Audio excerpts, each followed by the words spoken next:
Hello everyone, कैसे हैं आप सब। स्वागत है आपका ट्रिक एसएससी पे। और आज हम करने जा रहे हैं हमारी जो जीडी की पीवाई की सीरीज चल रही है उसमें अगले दिन की शिफ्ट। तो स्टार्ट करते हैं हमारे पहले सवाल से।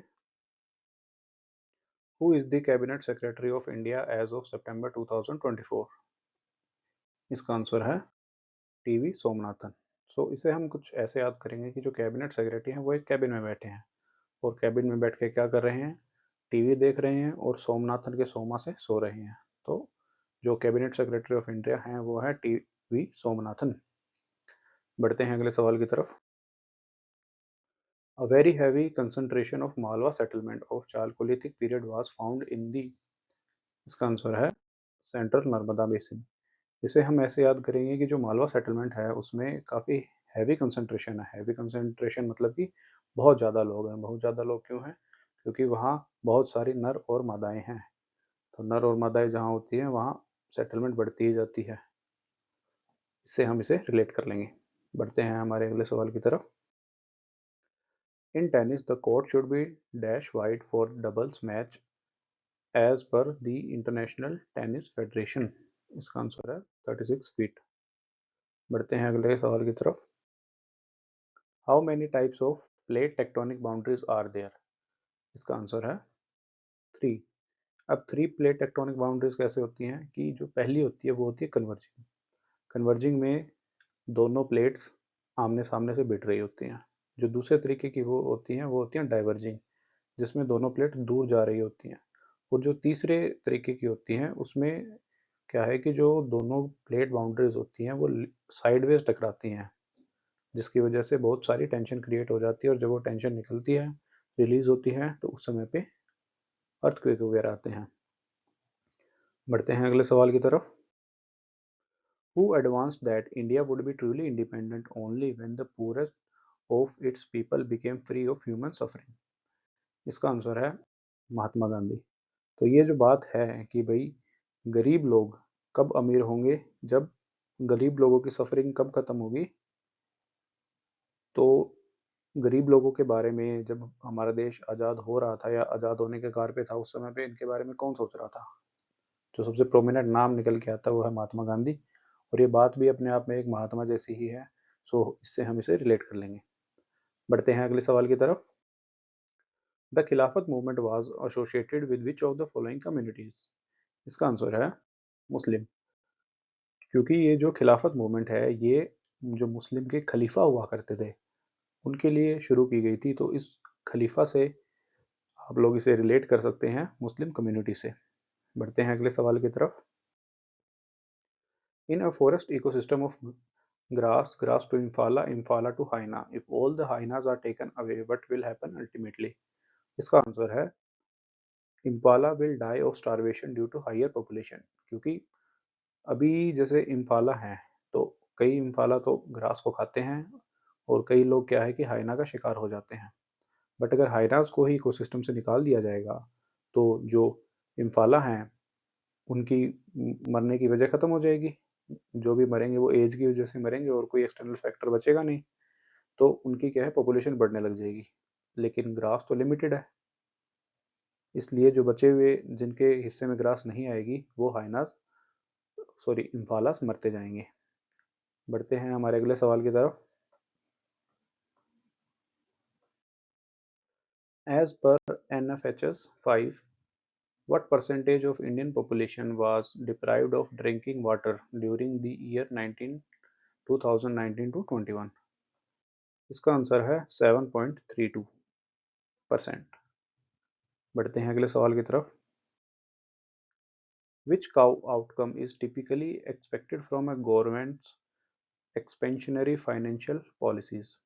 इसका आंसर है स्टिमुलेशन ऑफ इकोनॉमिक ग्रोथ। तो गवर्नमेंट अगर अपनी फिजिकल पॉलिसीज को एक्सपेंड कर रहा है तो मतलब वो पैसे खर्च रहे हैं। अगर वो पैसे खर्च रहे हैं तो उससे क्या है कि डेवलपमेंट होगी और इकोनॉमिक ग्रोथ होगी। इस तरीके से हम इसे रिलेट कर सकते हैं। बढ़ते हैं अगले सवाल की तरफ। गोम्बे हाबा celebrated in the state of Karnataka during Navratri is a festival of dash. तो इसका आंसर है डॉल्स। अब ये देखिए गोम्बे हाबा, हब्बा से अपने कर सकते हैं, जैसे एक कहावत नहीं होती, अब्बा डब्बा जब्बा। उससे क्या होता है कि डब्बे में है हब्बा, और जब डॉल्स को पुराने समय में क्या है कि ब्लैक मैजिक के लिए यूज़ किया जाता था। अगर आपकी कोई डॉल बना के आप ब्लैक मैजिक कर रहे हैं तो आपका अब्बा डब्बा जब्बा हो जाएगा। तो उससे हम गो में हब्बा को डॉल से रिलेट कर लेंगे। और ये जो प्रोसेस है अपने आप में एक नाटक की तरह है, तो इसलिए एक कर्नाटक स्टेट से लिंक कर लेंगे। बढ़ते हैं अगले सवाल की तरफ। Right to constitutional remedies as a fundamental right of the constitution of India is stated in which of the following articles. So इसका जो आंसर है वो है आर्टिकल नंबर 32। इसे हम ऐसे याद करेंगे कि जो आर्टिकल नंबर 32 है उसके अंदर क्या है कि अपना जो सुप्रीम कोर्ट रिट लागू करता है, तो रिट अगर वो लागू करता है तो 5 तरीके की रिट होती हैं। सो अगर हम इसके न्यूमेरिक्स को देखेंगे तो ये बना है 3 और 2 से, और 3 और 2 का जो सम होता है वो 5 ही होता है। सो इससे हम इसे रिलेट कर लेंगे। बढ़ते हैं अगले सवाल की तरफ। No bully no money bill can be introduce in the state legislative assembly without the prior permission of. आइए इसका आंसर देखते हैं। यह है गवर्नर। ऐसा इसलिए है क्योंकि जो भी बिल स्टेट लेजिस्लेटिव असेंबली में आता है वो फाइनली एक्ट तब बनता है जब उस पर गवर्नर के साइन होते हैं। लेकिन जब ये बात मनी से रिलेटेड आती है तो उसमें क्या है कि इनकी प्रायर रिकमेंडेशन ली जाती है, क्योंकि ये लोग फिर बाद में उस बिल को आगे बढ़ाने के लिए मना नहीं कर सकते। इसलिए स्टेट के लेवल पे गवर्नर हो जाएगा, और यही बात अगर सेंटर के लेवल पे आती है तो हमारे प्रेसिडेंट हो जाएंगे। बढ़ते हैं अगले सवाल की तरफ। How many points are awarded for lona in kabaddi. इसका आंसर देखते हैं 2। तो इसे हम ऐसे याद करेंगे कि सामने वाला कह रहा है लेओना और हम कह रहे हैं देवना। देवना को दूसरे तरीके से बोले तो दोना, तो दोना से हो जाएगा 2। सो लोना में कितने पॉइंट मिलते हैं? 2 पॉइंट मिलते हैं। बढ़ते हैं अगले सवाल की तरफ। Who was the first to introduce Brazilian bossa nova rhythm in the Hindi film music. इसका आंसर देखते हैं। यह है हमारे R D Burman ji. So R D Burman को हमने बर्न से याद किया था। तो अगर आप इसमें देखेंगे तो इनका नाम है ब्राज़ील। जो ये रिदम लेके आए हैं वो है ब्राज़ीलियन बोसा नोवा। सो नोवा के ट्रिमर्स आते हैं, अगर आपने देखा हो तो ट्रिमर से जब भी हम शेविंग वगैरह कर लेते हैं उसके बाद एक बर्निंग सेंसेशन सी होती है वहाँ पे, इसलिए हम वहाँ पे लोशन अप्लाई करते हैं। सो उस बर्निंग सेंसेशन से हम बर्न मैन को याद कर लेंगे, जिससे हो जाएंगे आर डी बर्मन जी। बढ़ते हैं अगले सवाल की तरफ। What change was observed in agriculture practices during the Green Revolution? इसका आंसर है shift from low yield to high yield crops. So जब ये ग्रीन रेवोल्यूशन आया था तो वही बात है कि हमारे पास जगह तो उतनी थी, लेकिन उस जगह में ज़्यादा प्रोड्यूस करने के लिए जो बदलाव किया गया था ग्रीन रेवोल्यूशन में वो ये था कि हम हाई यील्डिंग क्रॉप्स सीड्स को लेके आए थे, मतलब कि सेम जगह पे ज़्यादा उपज करने के लिए। सो इसीलिए जो इसमें शिफ्ट हो जाएगा वो हो जाएगा लो यील्डिंग से हाई यील्डिंग क्रॉप्स की तरफ। बढ़ते हैं अगले सवाल की तरफ। What does the green letter nu represent in physics. तो अगर आपने 9वीं 10वीं में ढंग से पढ़ा होगा तो न्यू होता है फ्रीक्वेंसी ऑफ अ वेव के लिए। बढ़ते हैं अगले सवाल की तरफ। As of October 2024 who is the controller and auditor general of India. ये है गिरीश चंद्र मुर्मू। इन्हें हम कुछ इस तरीके से याद करेंगे कि इनका काम होता है ऑडिट करने का। और जो फिलहाल हमारे प्रेसिडेंट जी चल रहे हैं, जो प्रेसिडेंट हैं वो हैं द्रौपदी मुर्मू। सो उनसे वही बिल को आगे पारित करने के लिए उनकी ही रजामंदी की ज़रूरत होती है। सो हम वहाँ से लिंक कर लेंगे कि भाई दोनों मुर्मू मिलके एक बिल पास कर रहे हैं और एक उस बिल को ऑडिट कर रहे हैं। चलते हैं अगले सवाल की तरफ। Which of the following statement is और आर इनकरेक्ट। इसका आंसर है ओनली वन। ये आप देख लीजिए, ये एक स्टैटिक सा सवाल है तो इसे आपको याद ही करना पड़ेगा। बढ़ते हैं अगले सवाल की तरफ। Which of the following classical dance forms from southern India derives its textual sanction from Balaram Bhartam and Hastalakshana Deepika. इसका आंसर है कथकली।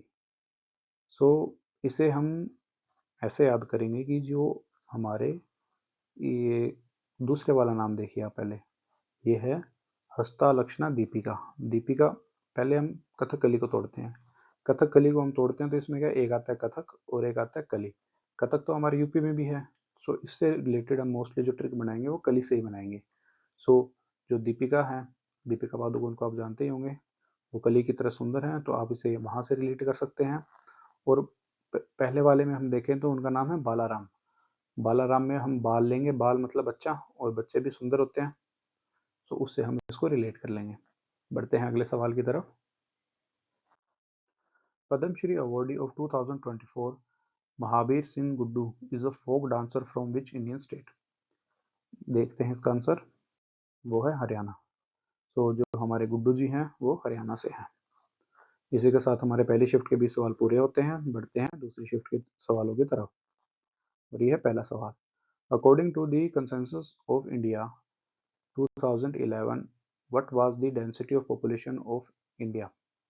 इसका आंसर है 382 पर्सन्स किलोमीटर पर स्क्वायर। ये सवाल तो इतनी ज़्यादा बार रिपीटेड हो चुका है कि मुझे लगता है आपको वैसे याद रहता होगा। बढ़ते हैं अगले सवाल की तरफ। In which of the following dance form are four aspects of abhinaya, angika, aharya, vachika, sattvika and the nritya and natya combined perfectly? आइए इसका आंसर देखते हैं।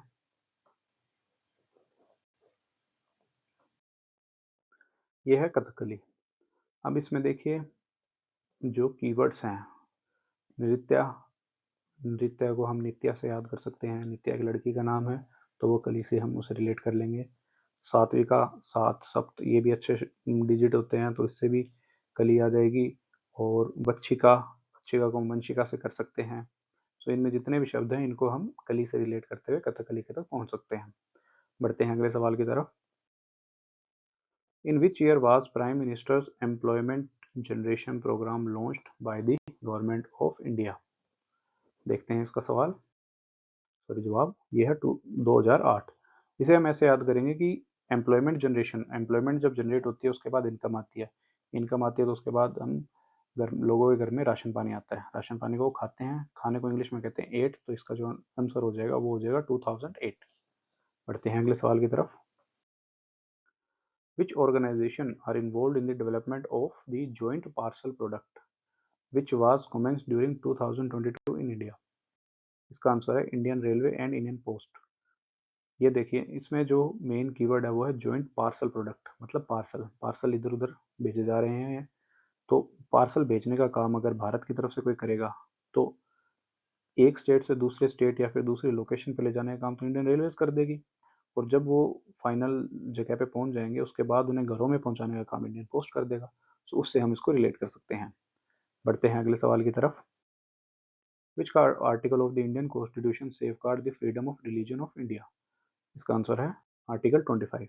तो 25 को अगर हम हिंदी में देखते हैं, मतलब अगर 100 है तो 100 में से 25 क्या होता है, सवा, और सवाई का टाइम हमारे हिंदू रिलीजन में अच्छा माना जाता है, तो फ्रीडम ऑफ रिलीजन के लिए जो आर्टिकल हो जाएगा वो हो जाएगा 25, जो कि सवाई से हम रिलेट कर लेंगे। बढ़ते हैं अगले सवाल की तरफ। Which statutory authority is established by the Bharatiya Vayuyan Vidheyak 2024 to carry out regulatory function and ensure safety? इसका आंसर है director general of civil aviation. अब अगर वायुयान की बात आई है तो मतलब उड़ने की बात आई है, और उड़ने का काम एविएशन अथॉरिटी करती है हमारी, और जो हमारे दो ऑप्शन है बी और सी, इसमें ही एविएशन अथॉरिटी की बात की गई है, लेकिन एक में बात की गई ब्यूरो की, एक में बात की गई डायरेक्टरेट की। तो जो डायरेक्टरेट होता है वो ब्यूरो से बड़ा होता है, तो इसलिए जो इसका आंसर हो जाएगा वो हो जाएगा directorate general of civil aviation. बढ़ते हैं अगले सवाल की तरफ। Who among the following composers gained global recognition for his song Natu Natu for action film RRR? इसका आंसर है M कीरावनी। सो इन्होंने इतना बढ़िया गाना गाया है और इनका जो सरनेम है वो है कीरावनी। सो उस वनी से हम यहाँ वानी को डिराइव करेंगे। तो उनकी वाणी अच्छी है तो उन्होंने ये बढ़िया सा गाना बनाया नाटू नाटू। बढ़ते हैं हमारे अगले सवाल की तरफ। The Ganga Delta and coastal plains of which state are affected by storms with heavy rain almost every third or fifth day in July and August? इसका आंसर है उड़ीसा। तो अगर आपको गंगा का जो रास्ता है वो पता हो तो गंगा क्या है कि यूपी, बिहार, झारखंड से होती हुई वेस्ट बंगाल में जाके गिर जाती है। और अगर वेस्ट बंगाल के जो नेबरिंग स्टेट है वो है उड़ीसा। सो गंगा का तो जो पानी है वो जब वेस्ट बंगाल से उस ओशन में जाएगा, सो सबसे पहले कौन से नज़दीकी स्टेट के पास पहुंचेगा, वो है उड़ीसा। तो वहां से हम इसको रिलेट कर लेंगे। बढ़ते हैं अगले सवाल की तरफ। How many inscription make up the edicts of Ashoka? So इसका आंसर है 33। अब देखिए, अशोक अशोक एक महान राजा था, और महान राजा अच्छे काम करते हैं। और तीन दोनों सेम डिजिट अगर यूज की गई है तो ये एक अच्छा काम हुआ। तो उससे हम इसको याद कर लेंगे कि भाई 33 हो गया। और उस चलते हैं अगले सवाल की तरफ। The fluid portion of cytosol devoid of any cell organelle present in both prokaryotic and eukaryotic cell is? इसका आंसर है हियालोप्लाज्म। सो अगर ये फ्लूइड पोर्शन है तो प्लाज्म तो नॉर्मल सी बात है, इसमें आएगा ही। और इन्होंने कहा है कि ये cytosol devoid of cell organelles, इसमें कोई सेल ऑर्गेनेल्स नहीं है। डिवॉइड ऑफ का मतलब होता है कि वंचित होना। सो नहीं है, तो इसमें हया लगी हुई है। सो उस हया से हम हया याद कर लेंगे। और प्लाज्म, क्योंकि जो इसमें सेल ऑर्गेनेल्स से रिलेटेड मतलब जो भी मटेरियल होता है उसको प्लाज्म कहते हैं। जैसे माइक्रोप्लाज्म हो गया, सो उसमें प्लाज्मा से रिलेटेड चीज़ों को प्लाज्म के ही जो सफिक्स होता है उसके साथ यूज किया जाता है। तो वहां से येलो प्लाज्म को हम रिलेट कर लेंगे। बढ़ते हैं अगले सवाल की तरफ। Uzhavar Thirunal is the farmer festival celebrated in which state? So ये किया जाता है तमिलनाडु में। सो थिरुनल से टी आता है, और टी से ही हमें तमिलनाडु इसमें रिलेट करना पड़ेगा। और इतनी कोई बढ़िया ट्रिक इसकी बनी नहीं थी। चलते हैं अगले सवाल की तरफ। Which of the following union ministers approve appointed professor doctor Soumya Swaminathan as Principal Advisor of the National Tuberculosis Elimination Program in July 2024? सो इसमें यूनियन मिनिस्ट्री पूछा है। अब इसका आंसर है union ministry of health and family welfare. क्योंकि option देखिए, housing का इसमें कोई काम नहीं होगा, होम अफेयर्स का भी कोई काम नहीं होगा, चाइल्ड अफेयर का भी कोई काम नहीं होगा। क्योंकि जो टीबी है वो चाइल्ड में भी हो सकती है, बड़े में भी हो सकती है। तो हमें यहाँ ओवरऑल हेल्थ और एक फैमिली के बारे में देखना था। तो उससे हो जाएगा union ministry of health and family welfare. बढ़ते हैं अगले सवाल की तरफ। What were the main objectives of rolling plan introduced between fifth and sixth 5-year plans? देखते हैं इसका answer. Focus on the economic crisis management and policy adjustment.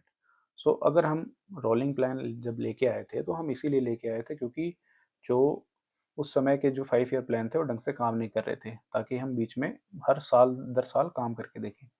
इसीलिए जो इसका आंसर हो जाएगा वो हो जाएगा focus on economic crisis management and policy adjustment. क्योंकि ये हम सुधार के लिए लेके आए थे। अगर पहले वाली चीजें बढ़िया चल रही होती तो सुधार कौन ही लेके आता है। तो चलिए चलते हैं अगले सवाल की तरफ। Which dance and singing from Manipur was inscribed on the representative list of intangible culture heritage of humanity in 2013? देखते हैं इसका आंसर। यह है संकीर्तन। तो अब इसे हम मणिपुर से कैसे रिलेट करेंगे कि भाई देखो, संकीर्तन को जब हम तोड़ेंगे तो संग और कीर्तन मतलब साथ बैठ के कीर्तन करते हैं। तो सारे मणिपुर के जो रिच लोग हैं, मनी वाले लोग हैं, वो सारे लोग बैठ के साथ में कीर्तन कर रहे हैं।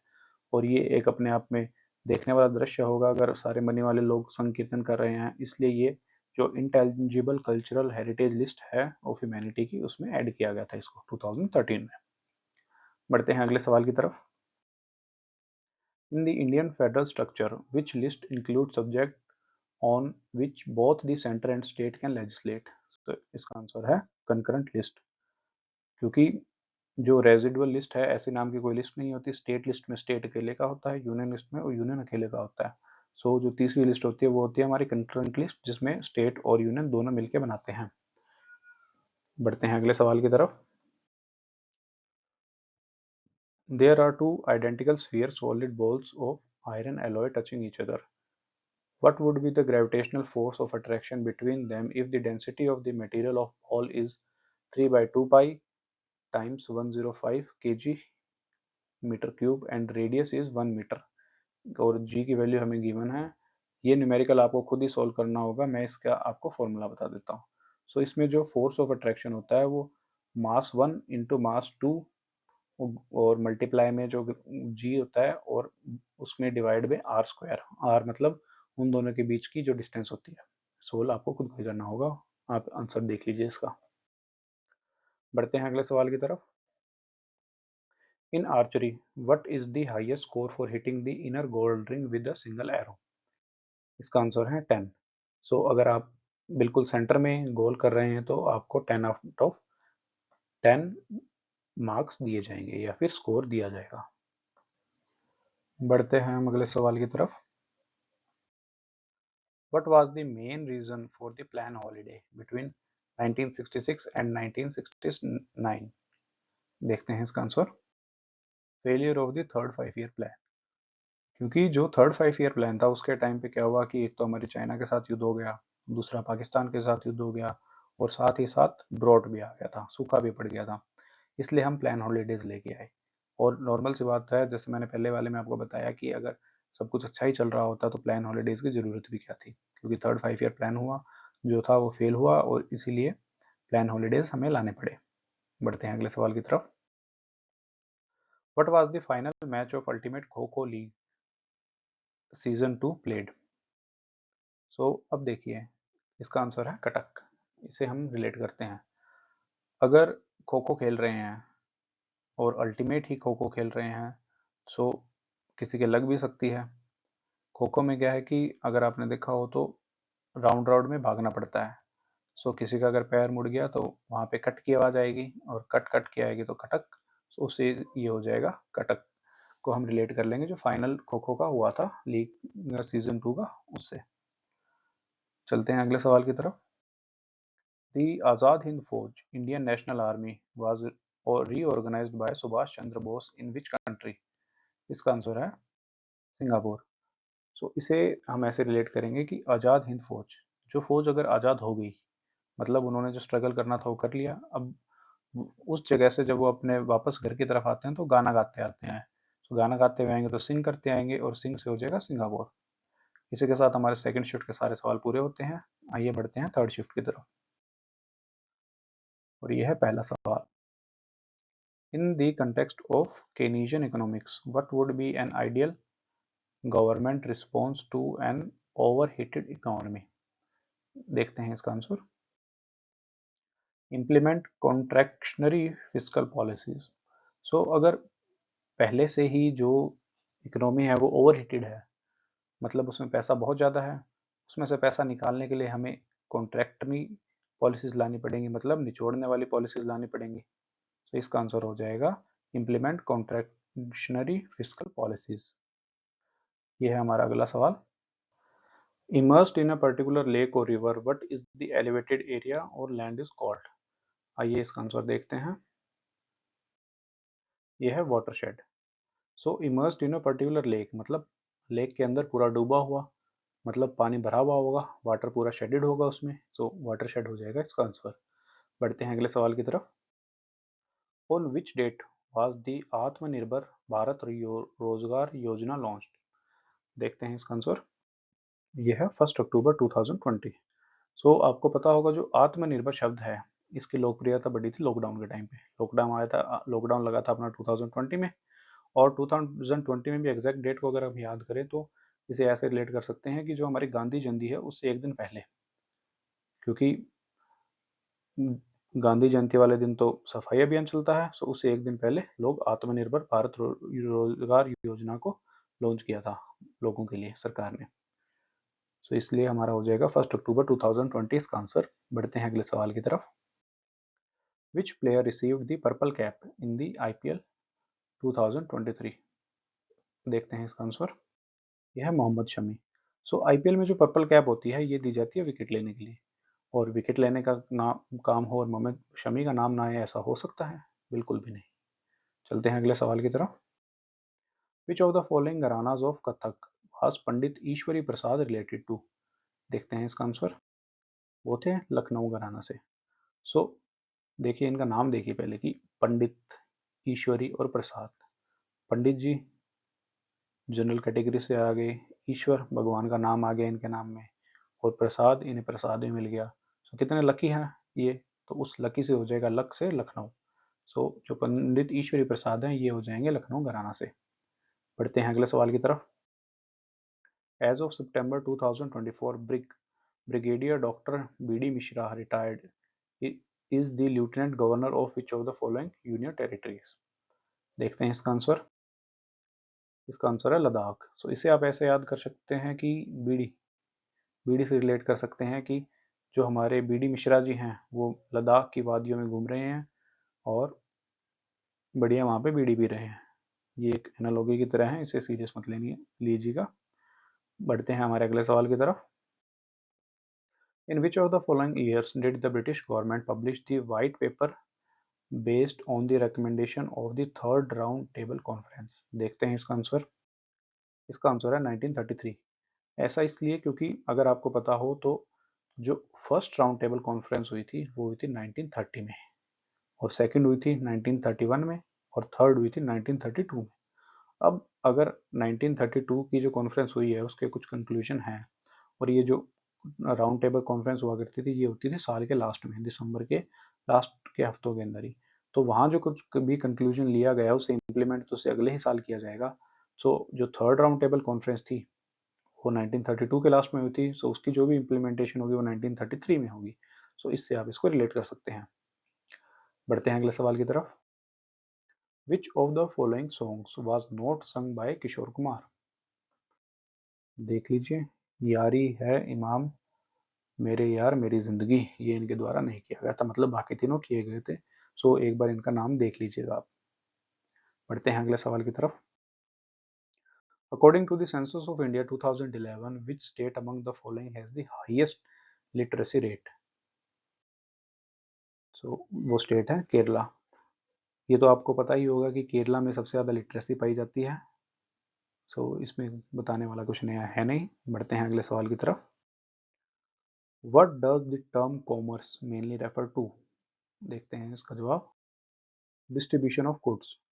इसे आप ऐसे रिलेट कीजिए कि जो अमेजोन है और फ्लिपकार्ट है इन्हें हम क्या बोलते हैं? E commerce site. क्योंकि ई मतलब ऑनलाइन, कॉमर्स मतलब डिस्ट्रीब्यूशन ऑफ गुड्स, क्योंकि ये लोग ऑनलाइन जो डिस्ट्रीब्यूशन ऑफ गुड्स है उसको देखते हैं। सो उससे आप इसे रिलेट कर सकते हैं। बढ़ते हैं अगले सवाल की तरफ। In which year was Narayan E P related the Theyyam ritual art form of dance and music awarded the Padma Shri? देखते हैं इसका आंसर। यह है 2024। सो ये पिछले साल का ही है, तो आप इसको पिछले साल के साथ रिलेट कर सकते हैं नारायण जी को। बढ़ते हैं अगले सवाल की तरफ। When did the Prime Minister of India launch the धरती आभा जनजातीय ग्राम उत्कर्ष अभियान? देखते हैं इसका आंसर। यह है अक्टूबर 2024। इसे हम कुछ इस तरीके से रिलेट करेंगे कि जो हमारी जनजातियाँ होती हैं उससे हम इसे लिंक करेंगे कि अक्टूबर अक्टूबर में आपने सुना होगा कि चिपचिपे मौसम होने की वजह से जो ह्यूमिडिटी होती है उसकी वजह से अक्टूबर हीट पड़ती है, और जो जनजातियों के लोग होते हैं वो ज़्यादातर जंगलों में वहाँ रहते हैं जहाँ उन्हें लाइट का एक्सपोजर फुल मिलता है। सो हीट में भी लोग डार्क कॉम्प्लेक्स के हो जाते हैं, और जनजातीय लोग बाहर रहने की वजह से भी डार्क कॉम्प्लेक्स के होते हैं। तो आप उस तरीके से इसे रिलेट कर सकते हैं। बढ़ते हैं हमारे अगले सवाल की तरफ। Which member of the phylum Porifera is the oldest metazoan group still existing on the planet? इसका आंसर है स्पंजीज। सो स्पंज, स्पंज आप देखेंगे तो आपको घर में काफ़ी सारी चीज़ें स्पंज की मिल जाएंगी। सो अगर काफ़ी सारी चीज़ें अभी स्पंज की हैं तो वो पहले से एग्जिस्ट कर रही होंगी। सो उस चीज़ से आप इसको रिलेट कर सकते हैं। पढ़ते हैं अगले सवाल की तरफ। The period when we find environmental changes beginning about 12,000 years ago till about 10,000 years ago is called? वो है मीजोलिथ। सो 12,000 साल से 10,000 साल के बीच की बात की जा रही है। और अगर आप देखें तो 10,000 साल के बाद और जो हमारे जीसस का बर्थ हुआ था, मतलब ना BC ना AC, जो एग्जैक्ट जहाँ हम जीरो गिनते हैं, तो 10,000 साल के बाद का तो हमें पता ही है। जैसे मान लो बीच में ऋग्वेद आ गई, ऐसी चीजें आ गई। सो मीजो मीजो का मतलब होता है मिडल, बीच का साल। तो जहां से हमें पता है और जिससे पहले का हमें बिल्कुल नहीं पता, उस दोनों के बीच का जो समय है उसे मीजोलिथिक कहा जाता है, जो कि 12,000 से लेकर 10,000 साल पहले था। बढ़ते हैं अगले सवाल की तरफ। Which of the following pairs is incorrectly matched regarding the constitutional body and its nodal ministry? So, जो ये गलत जो करेक्टली मैच किया गया है वो है UPSC. UPSC ministry of personnel public grievances and pension के अंदर आता है। इसे आप ऐसे याद कर सकते हैं कि यूपीएससी के अंदर पर्सनल जाते हैं, वो पब्लिक की उनकी पब्लिक के साथ डीलिंग भी होती है और वो उनकी जो ग्रीवांसेस होती हैं, उनकी जो दिक्कतें होती हैं, उनसे भी डील करते हैं और इन लोगों को पेंशन भी मिलती है। तो उससे आप इसे रिलेट करके याद कर सकते हैं। बढ़ते हैं अगले सवाल की तरफ। The right to education was designated a fundamental right through which amendment of the following constitution? So इसका आंसर है इट इज सिक्स्थ अमेंडमेंट।